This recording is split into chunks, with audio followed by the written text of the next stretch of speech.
Hello everyone. So today's video I will show you how I make my version vegan burrito. I was so inspired by Mexican food, so I decided to make my version of this recipe. So if you'd love to try this burrito bean, I will put the ingredients on the description below.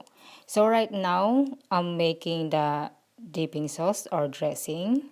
Just add all the ingredients into a food processor or blender and mix until smooth and creamy.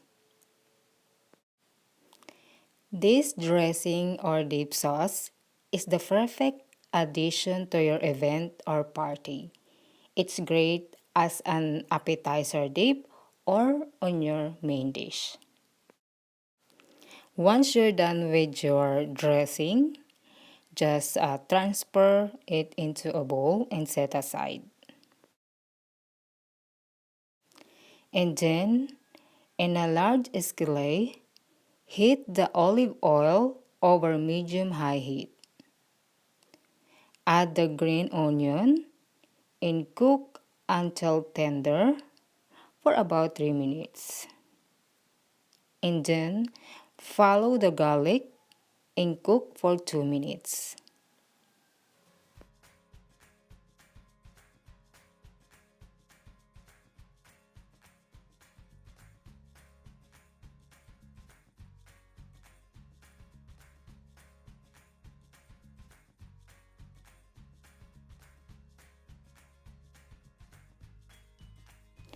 And stir in the red bell pepper, black beans, corn, chili powder, and cayenne pepper, and cook for 5 minutes.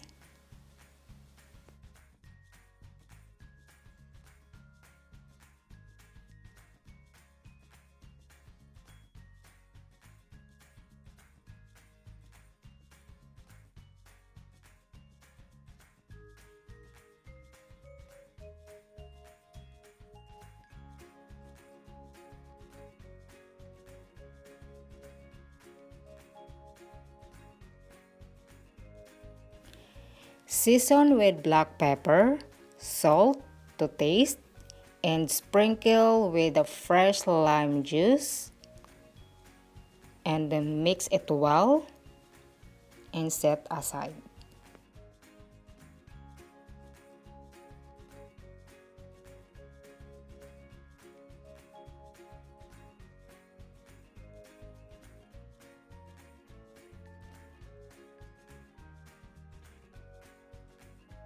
Heat a large skillet or griddle pan over medium heat while wrapping the bean burrito. Fill each wrapper with half of the black bean, green onion, and bell pepper mixture, as well as half of the brown rice, avocado, lettuce, tomato, and make sure they're not too full so that you can still roll them.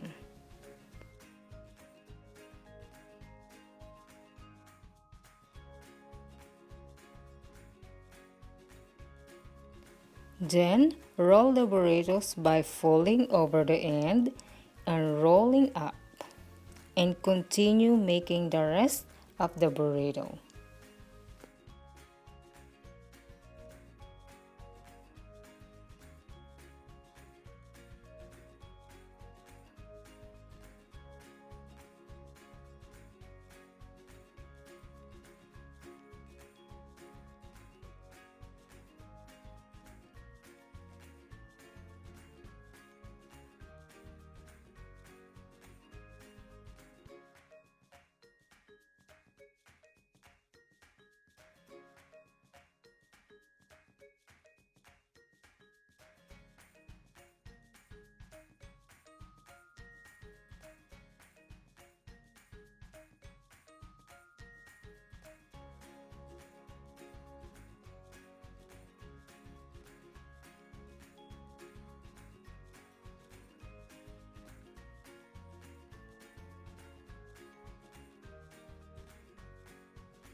And when your skillet is hot and ready, just add some vegan butter or sprinkle with olive oil.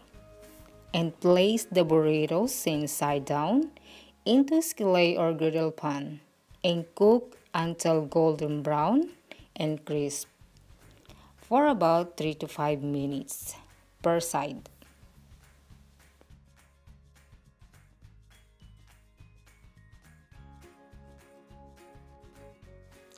And then when it's done, transfer the burritos in a plate and serve with creamy avocado yogurt dip or salsa. And there you have it, my version vegan burrito. If you'd love to try this, the ingredients is in the description below. Again, thank you all so much for watching and I will see you in my next video.